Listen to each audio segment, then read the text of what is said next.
unprecedented moment. Our financial systems are facing huge risks from the economic chaos of President Trump and his co president, Elon Musk. From on again, off again tariffs to on again, off again layoffs for tens of thousands of government workers, to on again, off again cuts in domestic grain purchases, to on again, off again support for medical research. Now, co President Musk and his OMB director have frozen all work at the Consumer Financial Protection Bureau. There are now zero cops overseeing the $18 trillion consumer lending market. Zero cops. Investigations into illegal foreclosures and auto repossessions canceled. Exams of giant credit card issuers to weed out unlawful junk fees canceled. Probes of illegal debt collection practices canceled. Rules to save people billions of dollars canceled. If Musk and his OMB directors succeed in killing the CFPB, it's like putting a sign on every checking account, every credit card, every mortgage application, and every car loan. Cops have been fired. Let the scams begin. That is not all. Musk and his Doge crew are also rooting through the Treasury's most important payment systems, the financial plumbing that ensures that billions of payments go through, from Social Security checks to grants for community health centers. No one has verified how they got this access or what they are doing with it. No one has checked whether Americans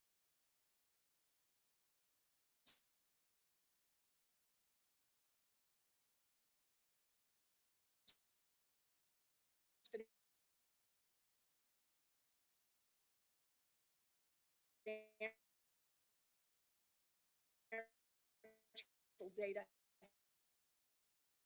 has been copied.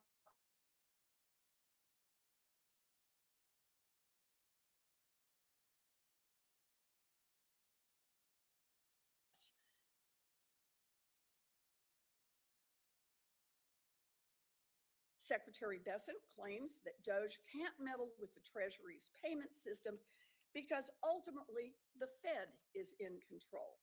Now, I'm not sure whether Secretary Bessent doesn't understand how the system works or if he's just trying to shift the blame to you. But I know he is wrong.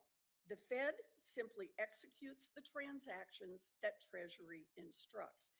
If Elon and his hackers, for example, initiate instructions to choke off payments to their enemies, or if they issue instructions to shut down payment for teachers' aides for kids with special needs, the Fed may have no way of knowing that the instructions were manipulated, and the Fed may have no legal method to override them. Chair Powell, the next 18 months may define your legacy and the country's trust in the Fed as an institution. I expect that you will work with Democrats and Republicans in Congress if Doge's next move is to try to commandeer the Fed's payment system. I also expect that you will not join the conspiracy to shutter the CFPB. Unlike the Treasury payment instructions, you can see if the CFPB's funding requests have been manipulated. I understand that some extremists have a different view about what the law ought to be, but under the law right now, impoundment is clearly illegal. Do not make the Federal Reserve an accomplice to this illegal act and forever sully the reputation of the Fed. Keep the CFPB funded exactly as the law requires. We are in the middle of a crisis as Elon Musk tries to take over our government. But let's also talk for just a minute about your day-to-day job, meeting the Fed's dual mandate of promoting maximum employment and stable prices. It's now clear that the Fed acted too late and let inflation get too high, and then responded by keeping rates too high for too long. These policies made the big drivers of inflation, like housing costs, even worse. and they put Americans' jobs at risk, making it more difficult for them to afford a home and for small businesses to be able to finance their operations. I urge you to move more rapidly to bring down interest rates, beginning with a meaningful rate cut next month. You have proven you can move quickly when it is politically expedient. After President Trump was elected, within the space of just a few weeks, you scrubbed seemingly all mention of diversity and inclusion from the Fed's website. You withdrew from an international central bank group that shares information on climate-related risks to the financial system. You instituted a hiring freeze that will limit the number of cops on the Wall Street beat, and you announced plans to gut big bank stress tests. I can see the immediate political appeal of your strategy, but ultimately it will fail. You will lose good people. Climate catastrophes will continue to mount, and the increasing vulnerability of big banks will threaten our entire economy. Sure, Donald Trump may be happier with you right now, but wading deeper into politics to please him over the long run will burn the reputation and the independence of the Fed and put our entire economy at risk. I urge you, don't fall into these traps. Thank you, Mr. Chairman. Yes, ma'am. Today we'll hear from Chair of the Federal Reserve, Jerome Powell, on the semi-annual monetary policy report to Congress. Chair Powell, thank you for your testimony today, and you are now recognized. Chairman Scott, Ranking Member Warren, and other members of the committee, I appreciate the opportunity to present the Federal Reserve's semi-annual monetary policy report. The Federal Reserve remains squarely focused on achieving our dual mandate goals of maximum employment and stable prices for the benefit of the American people. The economy is strong overall and has made significant progress toward our goals over the past 2 years. Labor market conditions have cooled from their formerly overheated state and remain solid. Inflation has moved much closer to our 2% longer-run goal, though it remains somewhat elevated. We are attentive to the risks on both sides of our mandate. I will review the current economic situation before turning to monetary policy. Recent indicators suggest that economic activity has continued to expand at a solid pace. GDP rose 2.5% in 2024, bolstered by resilient consumer spending. Investment in equipment and intangibles appears to have declined in the fourth quarter, but was solid for the year overall. Following weakness in the middle of last year, activity in the housing sector seems to have stabilized. In the labor market, conditions remain solid and appear to have stabilized. Payroll job gains averaged 189,000 per month over the past 4 months. Following earlier increases, the unemployment rate has been steady now since the middle of last year, and at 4% in January remains low. Nominal wage growth has eased over the past year, and the jobs to workers gap has narrowed. Overall, a wide set of indicators suggest that conditions in the labor market are broadly in balance. The labor market is not a source of significant inflationary pressures. The strong labor market conditions in recent years have helped narrow long-standing disparities in employment and earnings across demographic groups. Inflation has eased significantly over the past 2 years, but remains somewhat elevated relative to our 2% longer-term goal. PCE prices rose 2.6% over the 12 months ending in December, and excluding the volatile food and energy categories, core PCE prices rose 2.8%. Longer-term inflation expectations appear to remain well anchored, as reflected in a broad range of surveys of households, businesses, and forecasters, as well as measures from financial markets. Our monetary policy actions are guided by our dual mandate to promote maximum employment and stable prices for the American people. Since last September, the FOMC lowered the policy rate by a full percentage point from its peak, after having maintained the target range for the federal funds rate at 5.25% to 5.5% for 14 months. That recalibration of our policy stance was appropriate in light of the progress on inflation and the cooling in the labor market. Meanwhile, we've continued to reduce our securities holdings. With our policy stance now significantly less restrictive than it had been, and the economy remaining strong, we do not need to be in a hurry to adjust our policy stance. We know that reducing policy restraint too fast or too much could hinder progress on inflation. At the same time, reducing policy restraint too slowly or too little could unduly weaken economic activity and employment. In considering the extent and timing of additional adjustments to the target range for the federal funds rate, the FOMC will assess incoming data, the evolving outlook, and the balance of risks. As the economy evolves, we will adjust our policy stance in a manner that best promotes our maximum employment and price stability goals. If the economy remains strong and inflation does not continue to move sustainably toward 2%, we can maintain policy restraint for longer. If the labor market were to weaken unexpectedly or inflation were to fall more quickly than anticipated, we can ease policy accordingly. We are attentive to the risks on both sides of our dual mandate, and policy is well positioned to deal with the risks and uncertainties that we face.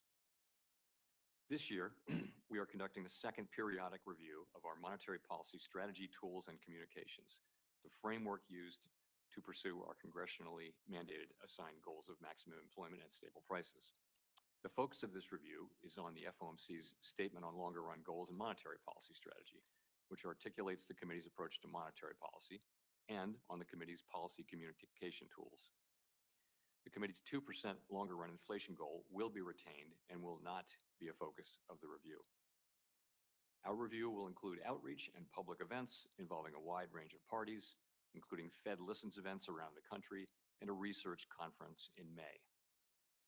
We will take on board lessons of the past 5 years and adapt our approach where appropriate to best serve the American people to whom we are accountable.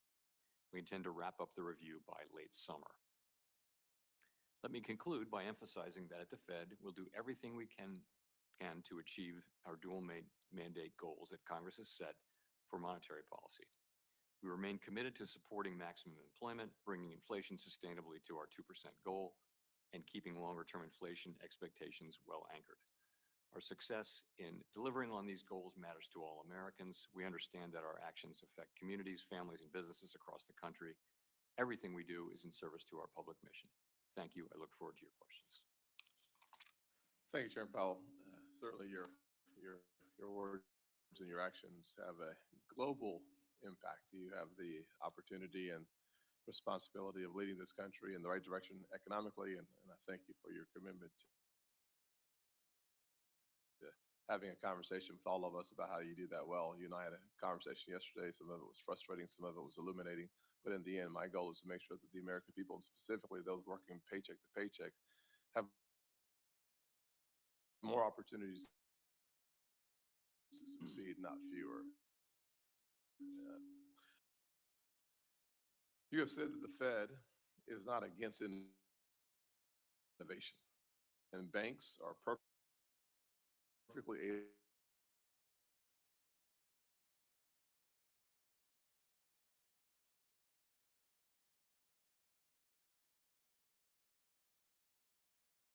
able to serve crypto customers as long as they understand and can manage the risks.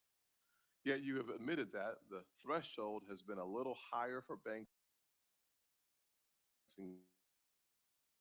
engaging in crypto activities.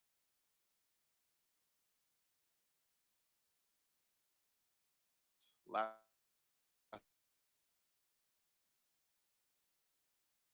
week, I held a hearing on debanking, and once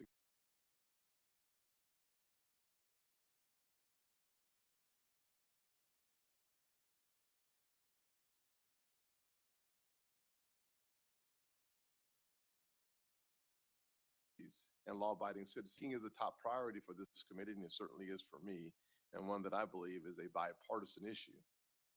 Will you commit to working with this committee to end debanking, including working with the new Vice Chair of Supervision, once appointed, to revise the Federal Reserve supervision manuals to remove reputational risk as a tool to weigh in on political topics. I'm happy to make that commitment. Thank you, sir. Accountability is very important. I would like to think accountability is a priority for everyone, especially the Fed, given that failures in Fed supervision can result in the loss of billions of dollars. Yet following the failure of the Silicon Valley Bank, which was in part due to the failures of its regulators to identify egregious mismanagement of interest rate and liquidity risks, we have yet to see any regulators be held accountable.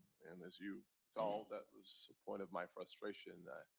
As a guy who spent a lot of time in the private sector, 15 years running a few businesses, I can tell you that accountability is a necessary part of making the entire organization healthier and perform its job as well as possible. I'm encouraged that the FDIC has begun the process of holding SVB executives accountable. That's good news. But no Fed employee has been fired, put on probation, put on performance improvement plan, all of which would be expected in the private sector, as I just mentioned, for employee failure. Please explain to me why Fed employees are held to a different standard from my perspective than everyone else, and what are you planning to do to take accountability for Fed failures in supervision? So we've actually done quite a lot in response to the events associated with Silicon Valley Bank. So we've done many, many things. In terms of specific accountability, what we found was this was not a case of malfeasance or nonfeasance so much. It was a case of people were carrying out a specific playbook that failed to cause us to act in time for these things. So it wasn't actually particularly fair to the employees to say you violated our practices in some way. That wasn't really what happened. What happened was, I would say, a lot of focus on process and on governance and controls, and not enough focus on basic bread and butter banking, credit risk, liquidity risk, interest rate risk, things like that. So as we discussed yesterday, we took very substantial steps to avoid further spread of those issues, and that was successful. But I understand your point on accountability. This is one of the areas where you see the approach to looking at safety and soundness, and with the number of MRAs that went really documented, but no action was taken, that leads me to the conclusion that individual employees, supervisors, should have been held account for that. I'll move on though. In the past, you've supported tailoring regulations so that we ensure banks of different sizes thrive and to preserve our diverse banking system. Will you commit to working with me as chairman to make sure that financial regulations do not impose more burden than is necessary? I'll say that this comes after a number of conversations with community banks and regional banks that have continued to stress that the cost of the regulatory framework around them isn't just harsh, it's oppressive. Larger banks suggest that the cost per employee for the regulatory framework is $10,000 per employee. I think we can do better, and would love to hear your thoughts on that. First of all, I will commit to working with you on that. We do try to avoid excessive burden. Look, I think it's fair to take a fresh look frankly, on debanking. I think we all see, both in your hearing and in the one on the House side, we hear a lot of people talking about that. And, it's time to take a fresh look, I think. We don't intentionally do these things, but sometimes regulation leads things to happen, and we need to be working on that.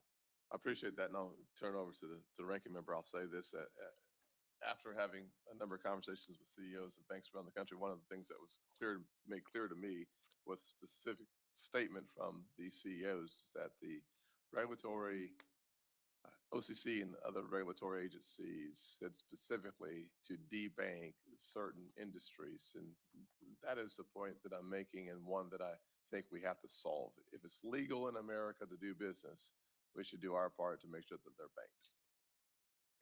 Thank you, Mr. Chairman. So over the weekend, Co-President Musk and Acting Director Vogt effectively shut down the CFPB. No more cop on the beat looking out for a family of 4 in South Carolina facing an illegal foreclosure. No more cop on the beat looking out for your grandma whose bank account has just been taken over by a scammer. No more cop on the beat looking out for people getting ripped off by giant credit card companies that are charging illegal junk fees. It also means that the CFPB is no longer doing one of its most important jobs, examining big banks to root out illegal conduct before it happens, or at least stop it before more people get hurt. Chair Powell, if the CFPB isn't on the job right now, then who is administering JP Morgan or Wells Fargo's consumer compliance exams to ensure that they are following the law?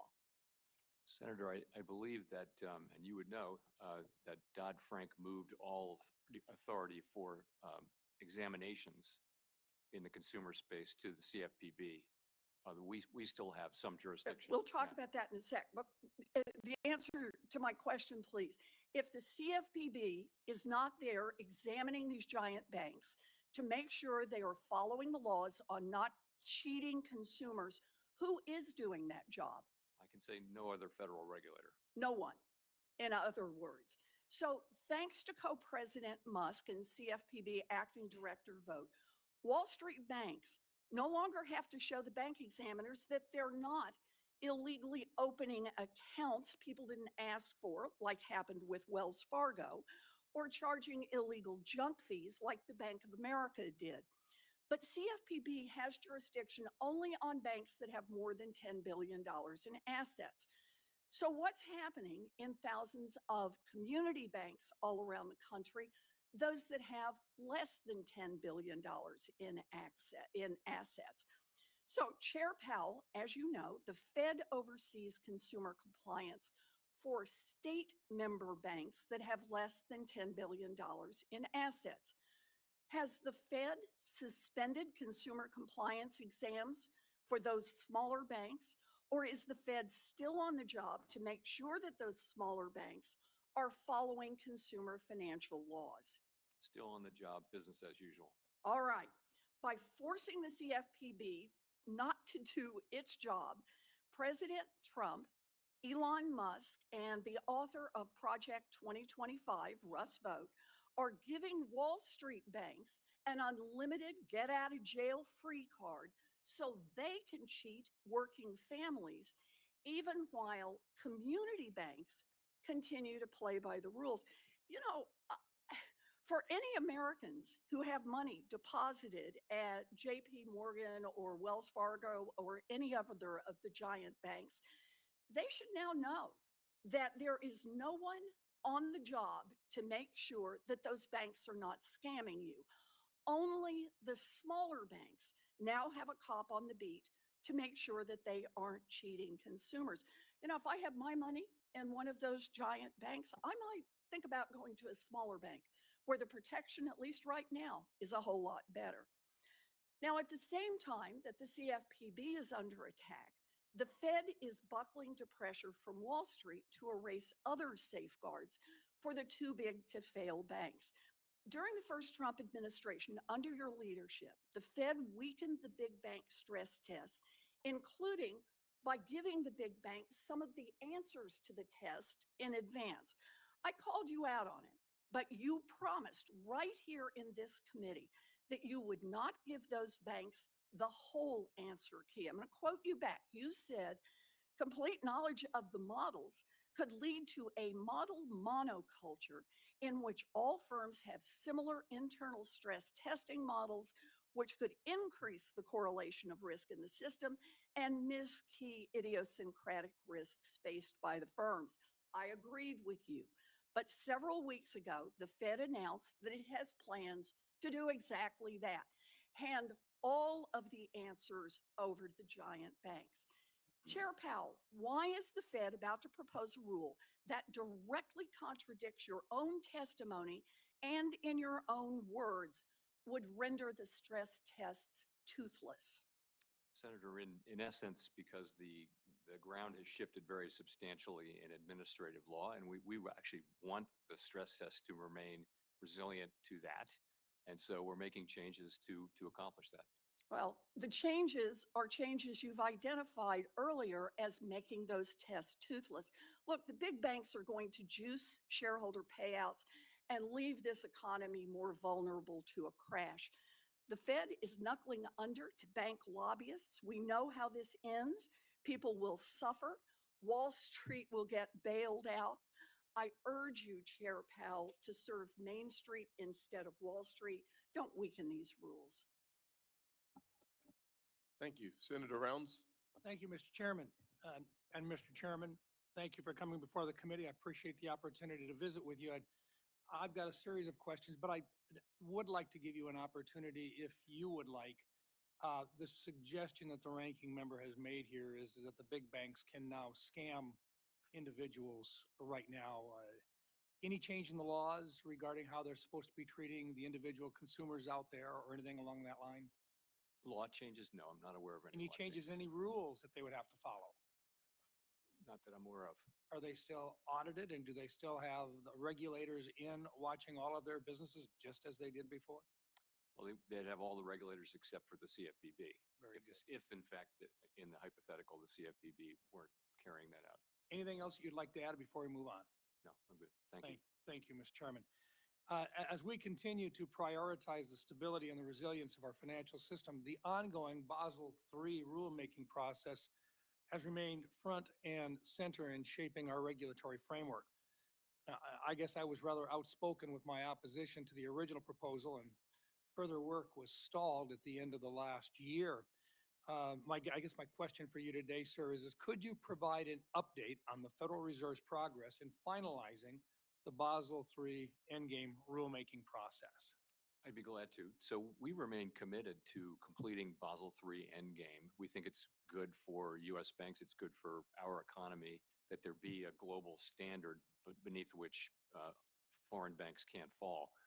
And that was one of the big ideas behind the whole Basel Committee approach. So where it sits now is we await leadership arriving at the OCC and the FDIC, and that seems to be happening. And when that happens, we're going to sit down with them and work our way through to a Basel III endgame proposal. And I think we can do this reasonably quickly, one that is compliant, consistent with the Basel requirements, and also consistent with what other large jurisdictions are doing. I'm optimistic that we can do that fairly quickly, and we're committed to doing that. We always wanted our banks to be competitive with European banks. And I'm just curious, the original proposal that was in front of you, and I'd like your thoughts on this, it was estimated to increase our bank's capital by 19%, which I think may very well have created a potential disadvantage within the U.S. institutions versus our European counterparts. With any new proposal, what's your thoughts? Would you make a commitment that this would be a neutral approach with regard to capital? The main commitment I'll make is we'll work together with new leadership at the other banking agencies to do something. But that's certainly, I've said many times in this committee that I think that the level of capital in the largest banks is about right, and so it'll shake out somewhere in that area, I would guess. Our expectation would be, and the markets would expect, that it would be neutral with regard to capital. In that range, but I want to defer to our new colleagues and get their views as well. But that's a good starting place. Okay, thank you. The Federal Reserve's partnership with the U.S. Treasury plays a central role in supporting our nation's payment infrastructure, which processes a vast range of daily transactions, from federal benefit disbursements to debt obligations. Could you outline the Federal Reserve's role in supporting and managing the Treasury's payment systems, including how the Fed works to keep these systems secure, efficient, and capable of handling the government's high volume of daily transactions? So it's a complicated set of arrangements, and I'll try to summarize quickly. Effectively, Congress authorized spending, and then the agencies carry out those spending orders. And the way they do that is they send an order to pay a payee, a recipient, to the Treasury Department. Upstream, before it gets to the Fed, all of these decisions are made about, is this an appropriate order? Is this payee on the don't pay list, and all those things. Once all of that is set, it comes to the Fed, and by that I mean 4 or so of the reserve banks, and we actually make the payment. We take the money out of the Treasury General account and we make the payment. We make no judgments whatsoever. Those are all made upstream from us, and we are in fact the fiscal agent of the Treasury.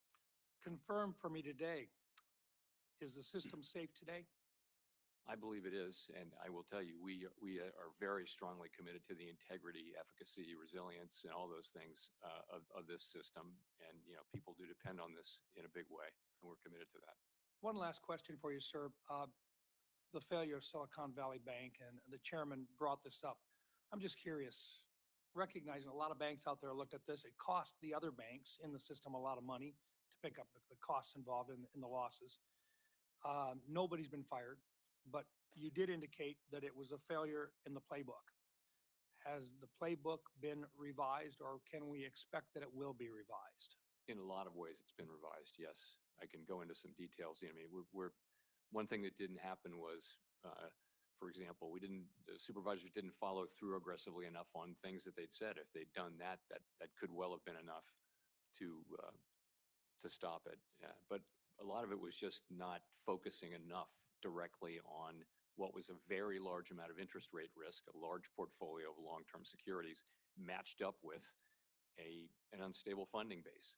And somehow people wrote about that, and not the Fed, but others wrote publicly about this, but somehow we don't expect bank runs outside of a crisis in this country. And that's what that was. It was a bank run, and bank runs are incredibly damaging. I think everyone learned a lot from that and is determined to do better. Thank you, Mr. Chairman. I think this is one that I think, as you appropriately pointed out, I think this is an area where a lot more questions are out there yet. And I think if it's the playbook that was the problem, I think perhaps a discussion about how that playbook has been revised would be appropriate in the future. Thank you, Mr. Chairman. Thank you. Senator Cortez Masto. Chairman Powell, thank you. And thank you always for the conversations in between these hearings as well. Let me focus on a couple of things of concern. And you touched on a little bit of this, and I think this is important to clarify. There was a change in the law when the CFPB was created. The CFPB examines the banks and enforces the law, whereas the Fed only supervises those banks. Is that correct? Or how would you determine that relationship? With the CFPB? So Dodd-Frank took a lot of the consumer compliance jurisdiction away from the other banking agencies and gave it to a newly created agency, the CFPB. We retained a residual amount of that, as we just discussed, which was banks under 10 billion in assets. But the CFPB essentially took all of that when Dodd-Frank came into being. So as it was created, when you two were working together, the Federal Reserve collaborated with the Consumer Bureau when supervising those large banks, correct? Yes, we still retain supervision over all the holding companies and also of Fed member banks. And let me ask you this then, does the Federal Reserve enforce consumer protection laws now for things like money transmitters? Not for money. That would be the consumer protection. That would be banks. CFPB. Yes. Okay. That's And right. so when we're talking about collaborating with the CFPB for financial technology firms, what would the Fed Reserve now do that if the CFPB, if the hypothetical is the CFPB no longer exists, what would be the Fed's role right now with respect to technology firms? We don't have jurisdiction over, we have jurisdiction over banks and some And financial that's it. market utilities. So let me ask you this, because I know there's a number of Nevadans who file consumer reports of concerns about fraud and predators with the CFPB. The Fed Reserve doesn't receive those reports, correct? No, I don't believe so. And you have no role when it comes to consumer protection like the CFPB does, correct? Unless you're a Fed member bank that has 10 billion or less in assets, then we have jurisdiction. Right. On a So there consumer. is a gap. If the hypothetical is true and what we're hearing that the CFPB is being shut down, there is a gap, what we're hearing in enforcement out there, and particularly when it comes to consumer protection. Is that, would you say that's true? Yes, for all banks that we don't Yeah. supervise. And I think that's the concern we're all having right now, is this concern of when we're looking to streamline government. And listen, I'll be the first to tell you, there's a lot of bloat. We need to streamline it.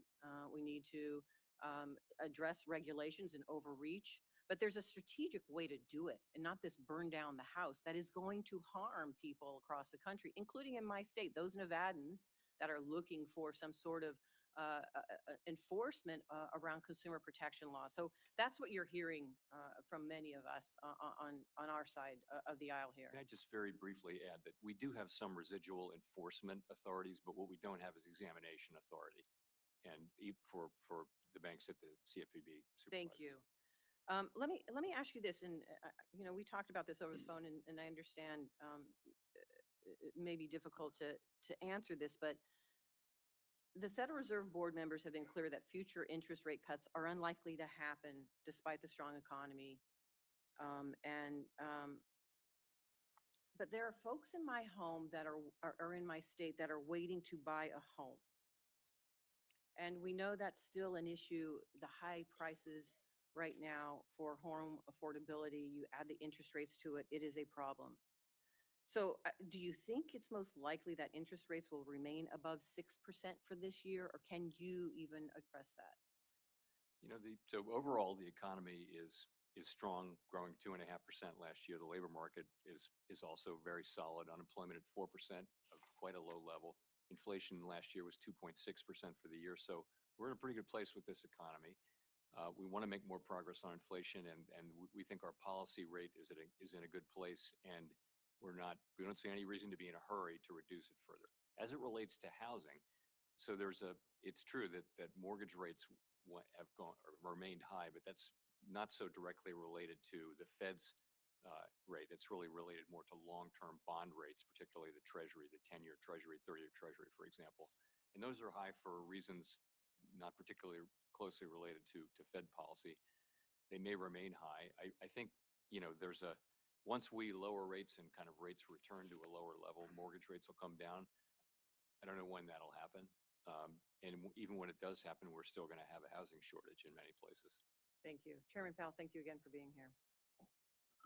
Thank you, ma'am. Next will be Senator Kennedy. Thank you, Mr. Chairman. Thank you, Mr. Chairman, for being here. My friend, our ranking member, said that you are knuckling under to the big bank lobbyists. Is that true? No.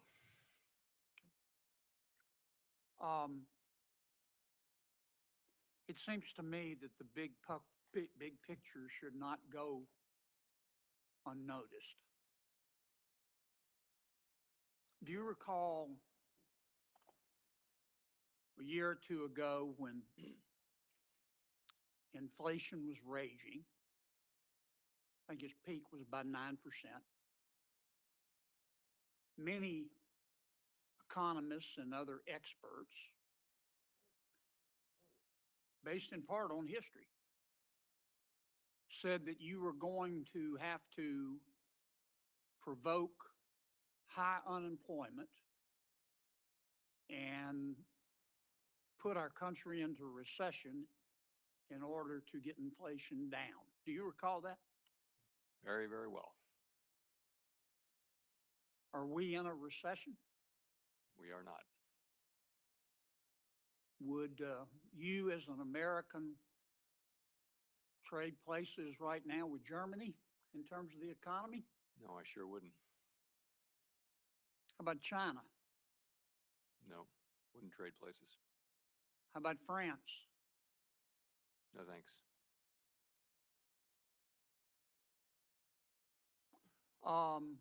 Things aren't perfect. Inflation's obviously still sticky, and long rates are too high, which I want to talk about in a second. But the fact is, knock on wood, we have experienced a soft landing, haven't we? Not for me to say, really. I'll let others Well, make have we that experienced a hard landing? No, we sure Are haven't. we in a recession? No, we're not. I call that a soft landing. And it seems to me that you and some of the ladies and gentlemen who are your colleagues at the Federal Reserve behind you deserve some credit for that. Thank you. I don't know why you don't take the credit. Everybody else in Washington, D.C. does. Again, I'm not saying things are perfect, but I never imagined that our landing could be this soft, albeit not perfect. And I wanted to thank you and your colleagues for that effort. You sure didn't get any help from Congress and on the, and our president on the fiscal side. I don't expect you to comment on that. You and the Federal Reserve can, to a large extent, control short rates, can't you? Yes. Through the Open Market Committee. You can't control long rates though, can you? No, we can't. Why is that? So a lot of things go into long rates, and one of them is the expected future short rate of Fed policy, but many, many other things go in. Expectations of inflation in the longer run, the sort of risks around the economy and around the budget deficit go into something called the term premium, which is the part we can't explain when we do these decompositions. And so, it's set by supply and demand in the bond market at the long end, and we're not particularly. We have some influence, but mostly not. Many Americans are looking at short rates and looking at the Fed's behavior and how you reduce inflation, but they don't see the long rates going down, and obviously that affects mortgage rates. And I would encourage you and your colleagues to spend some time explaining to the American people why that is. Final question. If you went home tonight and Mayor Powell, your spouse, said, I got a call today from our bank, and they're debanking us. They're worried about their reputational risk because they don't like our politics. Would you think that fair? No, I sure wouldn't. And as I mentioned earlier, I too am troubled by the quantity of these reports, and really want to understand better why this is happening. One theory is that banks are just very risk averse around BSA and money laundering, and that's because we're so tough on them, and that they just don't. Any red flag is enough. But it may be that this whole thing with reputation risk needs to be thought about. It's actually coming out of our one manual that we use. We're taking that concept out, the manual that we've been using for account access, for master accounts. We're just going to take that out. But I think this needs a fresh look, and I think it's time for that, and we're going to do that. Well, I've asked our chairman, and he has agreed to invite some of the CEOs of some of the banks that have been debanking people. The CEOs, Yes. not their lawyers, not their PR consultants, Not the lobbyists. not their priests, them, the CEOs, to come in and let's talk about this and find out what the hell's been going on. Thank you, Senator Kennedy. Thank you, Mr. Chairman. Senator Reed. Thank you, Chairman Scott. Chairman Powell, welcome. Thank you very much.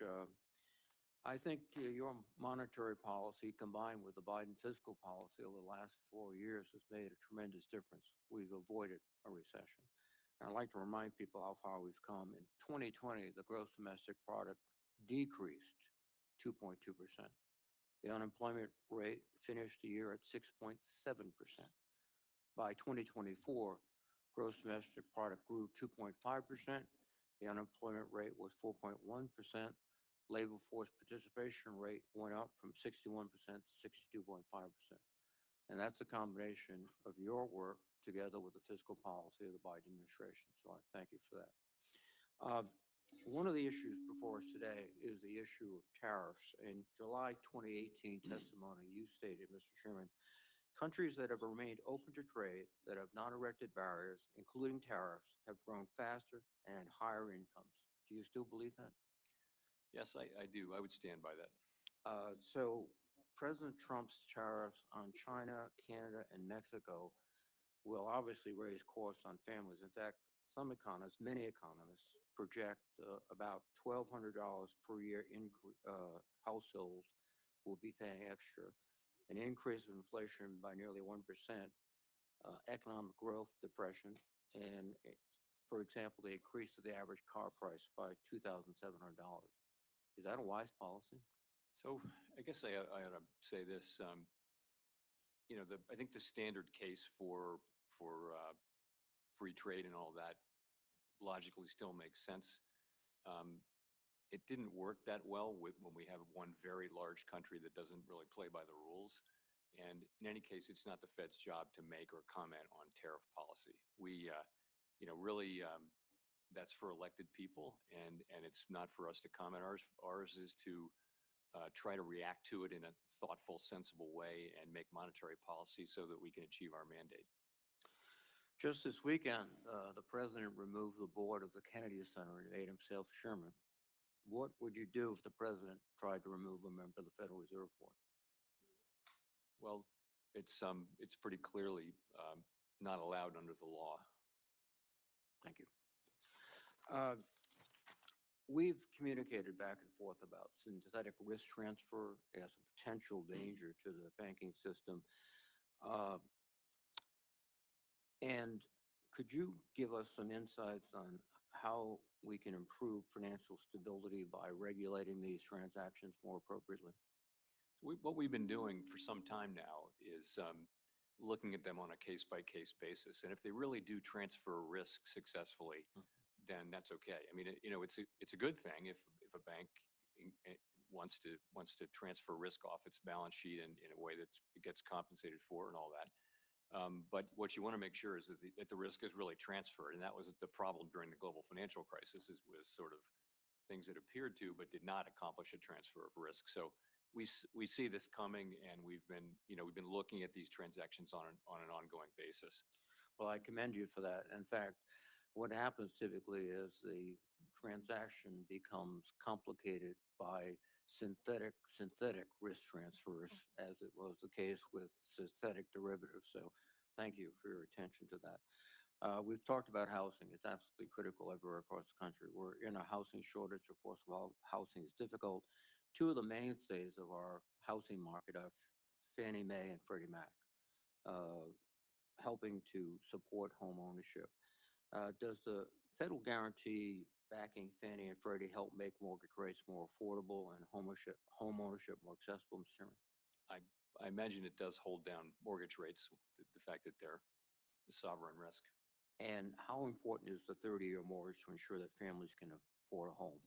In our housing market, the 30-year mortgage is very important. Yeah.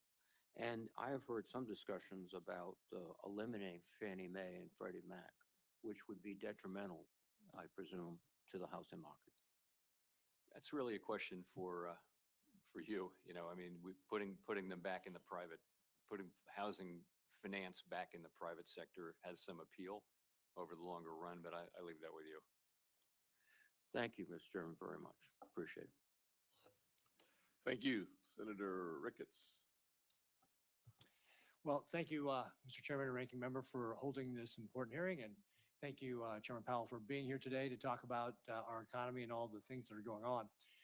I want to address, again, something that the Ranking Member started talking off about, which was characterizing the CFPB as being the cop on the beat here.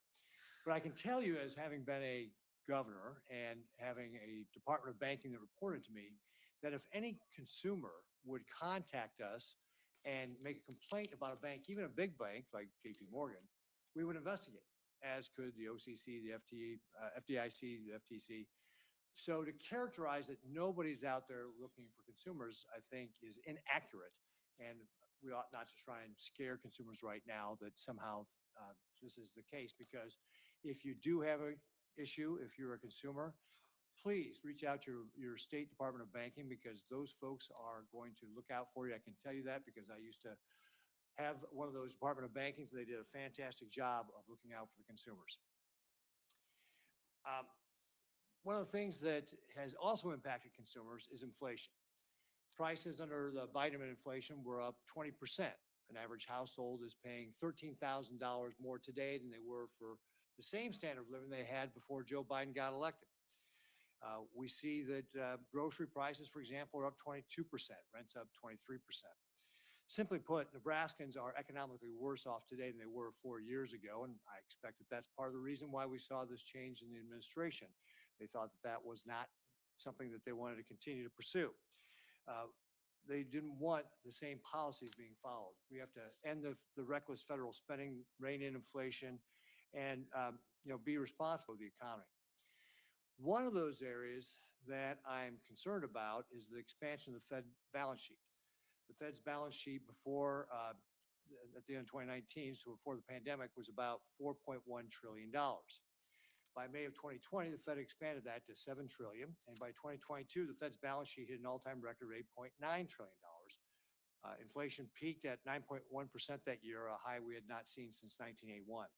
Now, I'm encouraged by the actions the Fed has taken with quantitative tightening to shrink the balance sheet down to $6.85 trillion, but $6.85 trillion is still too high. And one of my concerns with this, Chairman, is that that's kind of one of your tools to be able to guard against a downturn in the economy or some sort of shock. You obviously used it during the pandemic. Looking ahead long term, will the Fed Reserve continue to this course of unwinding the balance sheet? Yes, so what we said is that we intend to slow and then stop the decline when reserve balances are somewhat above the level that we judge consistent with so-called ample reserves. The most recent data and the feel of the markets is definitely that reserves are still abundant. They're about the level they were at when runoff started, because the runoff has really happened out of the overnight repo facility, reverse repo. So yes, it's an ongoing thing, and we're not yet where we're headed. So what kind of pace can we expect? And I know that obviously there's going to be a lot of factors like what happens to the economy over the course of next year. But if things were going to go along the way they are today, you've already said the economy's doing well. Inflation's a little higher than we want it to be at 2.6%, but unemployment's at 4%. If these commissions, and I think you used the word stable quite a bit, if these conditions were to remain stable throughout the course of the year, would you have a range that you could give us of where the balance sheet might be if we were talking again here in January 2026? We basically, we're going to be looking at reserve conditions in reserve markets, and trying to stop a little bit above what we consider ample. And we think we're meaningfully above that now. We can't put a number on it because you can't directly know the demand for reserves other than by observing behavior in the market and then putting a little bit of a buffer on it. So I can't give you an exact number, but for now it's ongoing, and we have a ways to go. What kind of conditions would have to happen for you to start going back to quantitative easing? So go to quantitative easing. That's a tool we tend to use when we're at the effective lower bound and we can't cut interest rates anymore. So nothing like what you're seeing in the current day. It's a different test for stopping quantitative tightening, but we would use QE going forward only in a situation where rates are at zero, and we're a long way from zero now. So that you think that, again, just generally speaking then, if things were to remain stable, you'll continue to unwind the balance sheet, you'll continue the quantitative tightening. Can't give me a range on this? Is that what I hear you saying? That's right. That's right. Okay, great. Well, I encourage you to keep doing that because, again, I think that's important to be able to make sure that you've got powder for the next issue that we may face. So thank you very much, Mr. Chairman. Appreciate you being here. Senator Warner. Thank you, Mr. Chairman. Chairman Powell, good to see you. One of the things we've talked about in the past, and I got 2 or 3 issues I want to get through fairly quickly, is that that while our regulatory framework should always promote financial innovation, that innovation can't come at the expense of things like anti-money laundering, consumer protection, financial stability. I continue to worry in many of these hearings where we keep seeing this regulatory creep outside the boundaries of traditional financial regulation. I think if we're starting a system from scratch, few of us would design it this way. But it is one of the reasons why I'm looking forward to working with Chair Scott and my colleague, Senator Lummis, on a framework at looking at stable coins in particular within the regulatory perimeter. I know my friend Bill Haggerty just introduced a bill in this area. I'm looking at trying to make sure we get those guardrails put in place, and how it touches the Fed is something that's terribly important to me. I know you and I have talked in the past about the notional idea of same activity, same regulation in the non-bank sector. If you'd like to wax briefly on this question around stable coins and how we think about them in the same point of, if they are similar to other activities, should they not have the same regulatory structure?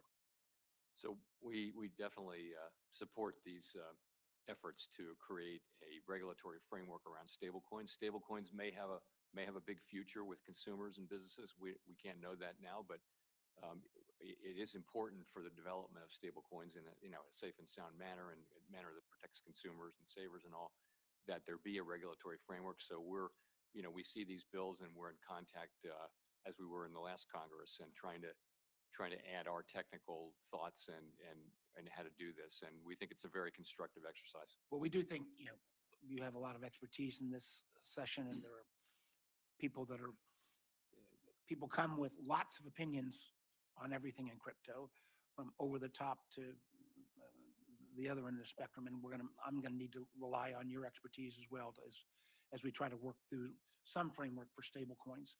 I know there are a lot of earlier questions on CFPB. I think the record is pretty darn good. It's returned $20 billion to consumers. Matter of fact, the last time we had the previous chair here, Chair Rohit, Mr. Chopra, we were talking about $55 million to Virginians. I do have to mention this more for my colleagues.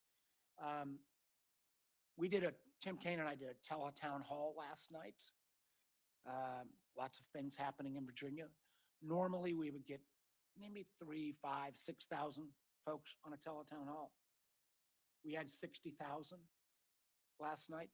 I have not seen anything like that in my time up on here on the Hill, and a huge amount of concern about what the Doge boys are doing, whether our information is safe, whether privacy is protected. I had one lady say, in light of what was happening at CFPB, and while there's not a direct connection, she's saying, is her deposits at her bank safe? We tried to give her assurance, but I said, you know what, ma'am, I'm going to be talking to the chairman of the Federal Reserve tomorrow.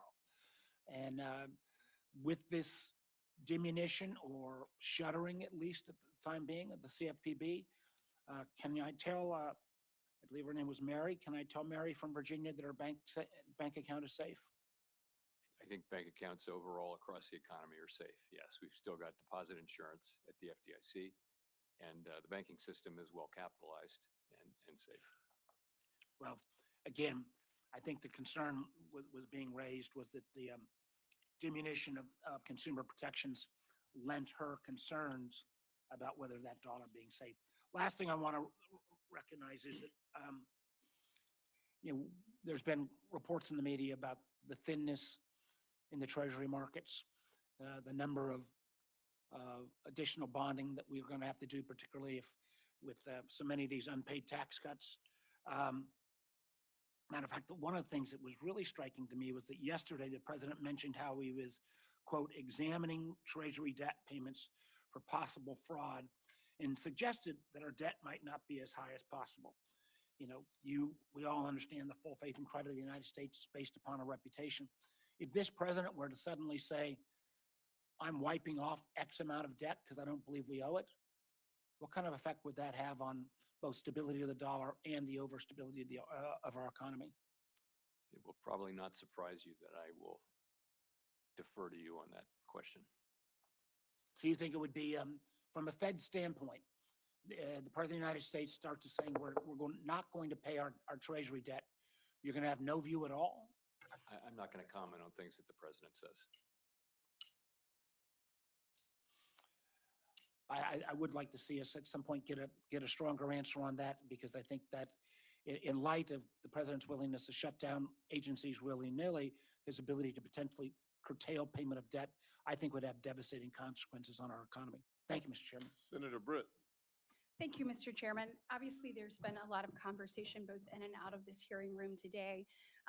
Conversations about a co-president referencing Elon Musk, referencing the work that Doge is doing. I think it's important to remember that President Trump ran on this. I mean, he said, we're going to look for wasteful spending across our government. We're $36 trillion in debt, y'all. That's not only fiscally irresponsible, it is actually morally irresponsible. And the difference in this administration and the last administration is that President Trump is actually the final arbiter. And it's interesting that none of you had anything to say over the last 4 years when it is clear that our commander-in-chief was not in command. And if we're going to use the term co-president, then let's go back and say co-president Jake Sullivan, co-president Ron Klain, co-president Jill Biden. I mean, it seems that some of the biggest decisions were made during the president's afternoon nap time. And so I just think we need to be a little bit more honest about what's been laid out and what's actually occurring. Chair Powell, I want to discuss some monetary policy issues, but I first want to highlight a few supervisory items. We unfortunately started 2023 with several bank failures in which the Fed itself admits its supervisors were, quote, too slow to ask. The question has been asked earlier about who was fired, who was not. I think that there's some real merit to having accountability that we have not seen there. In the aftermath of those failures, the Fed was certainly not slow to act when it came to new regulations, like the new capital requirements that would have put the US banks at a global disadvantage and actually hurt consumers in my state. The way I look at this is the world came up with a gold standard. And then Vice Chair Barr said, hold my beer. And unfortunately, that hurts Alabamians. In addition to that, we had Community Reinvestment Act and stress testing frameworks that were basically adopted in secret, or as we discussed last week, the reputational risk and just the arbitrary nature of that and those standards that were used to push political agendas. None of this is acceptable, and we've got to take a look at how to promote greater accountability and transparency into the Fed's supervisory function. Shifting gears, as of January 30th, the Federal Reserve had a mark-to-market loss on its balance sheet of roughly $221 billion. In fact, I looked back and the Fed has posted losses since September of 2022. Meanwhile, we've seen transfers to the CFPB totaling $2 billion since September of 2022. So just to clarify, Chair Powell, these money transfers are requested by the CFPB director each quarter and then directly deposited by the Fed. Is that how that works? So the director of the CFPB requests money, and we, under the law, we send that money. Yes. So, in fact, but Dodd-Frank actually prohibits the Fed from actually reviewing or amending those requests. That is correct. And so it gives full discretion to the CFPB Up to, director. I think, 12% of our, there's a ceiling on that, but that's correct. So just to level set, how many times, has the CFPB funding request been denied by the Fed? We don't have the authority Zero. to deny it under the law. Zero, right? Zero, yeah. Yeah, that's what I thought. And by the way, I'd like to applaud the current administration and acting director vote for inserting some accountability back into the agency by pausing these quarterly just blank checks. On that, I know there's been a lot of conversation around the Bureau over the last few days, but I do want to focus on those last couple of years, particularly the $2 billion the CFPB received from September 2022 up to the last receipt on January 2nd, 2025. Congress specified in statute that the Fed shall fund the CFPB through the combined earnings of the Federal Reserve System. However, as I mentioned, the Fed has no current earnings. It has a balance sheet of negative $200 billion. So instead of the recent audit statement saying the Fed is funding the CFPB through assessments on its reserve banks, Mr. Chair, there are only two statutes that authorize the Fed to make reserve bank assessments, and neither permit the CFPB to fund transfers. So what authority exactly did the Federal Reserve have to assess the reserve banks in this manner over the last 2 years? I just wanted kind of a fact finding. We looked at that question very carefully, and it's very clear on the law and the legislative history that we're still required to make those payments to do so. Appreciate it. Thank you. Senator Van Hollen. Thank you, Mr. Chairman. I would point out that candidate Trump did not run on implementing Project 2025. In fact, when he was asked on the campaign trail about Project 2025, he said, I don't know anything about that. Who are those people? And yet he early on and quickly installed a key architect of Project 2025, Russ Vought, as the head of the Office of Management and Budget, which we know is the command and control center for the budget overseeing all federal agencies. And that's what Elon Musk is doing now.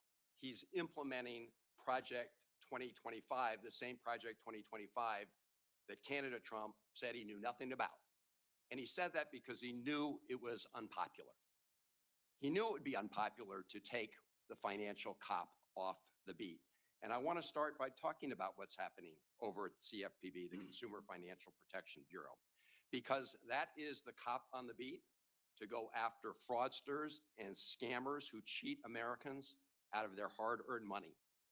And they have returned billions of dollars to our constituents, to the consumers who have been victims of these scams.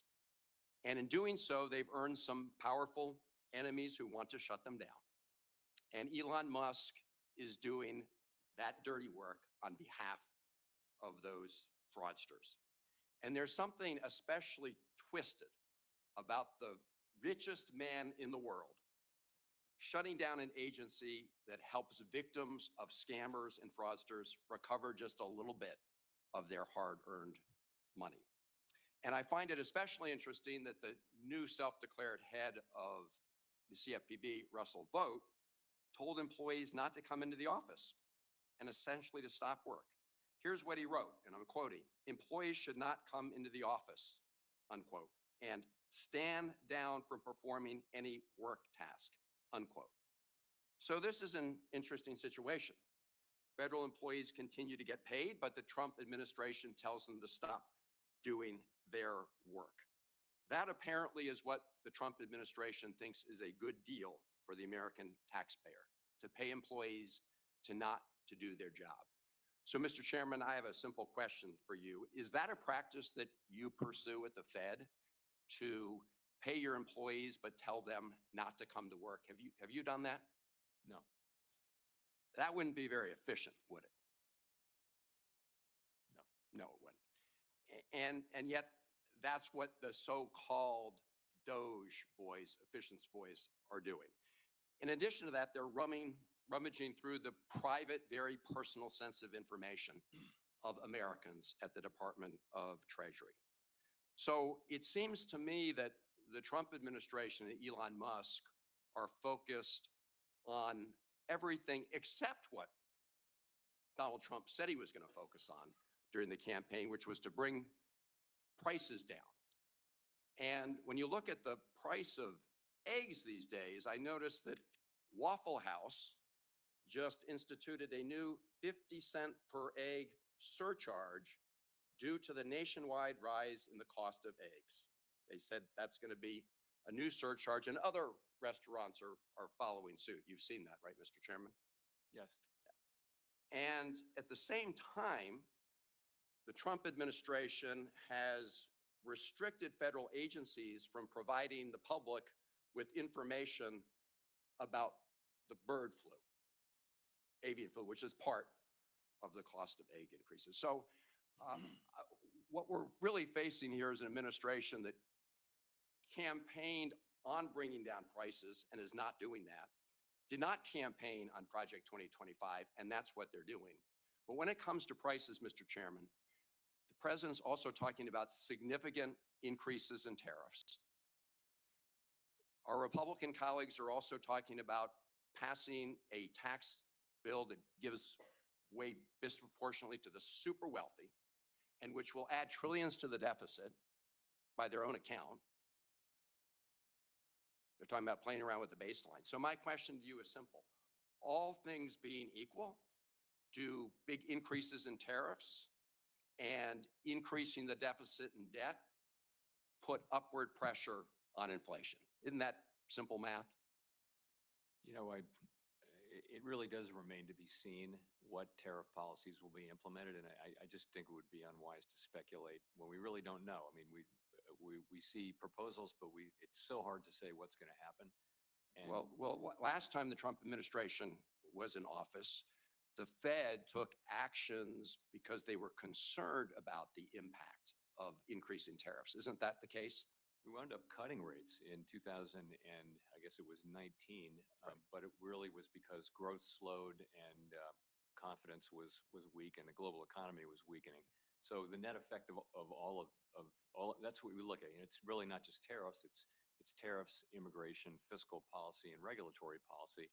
And those will all go into a mix, and we'll try to make sense of it and do what's right for monetary Well, policy. if you could just get back to me, I'm not on the question of increasing the deficit by trillions of dollars and what impact you believe that has on inflation and prices. Thank you, Mr. Chairman.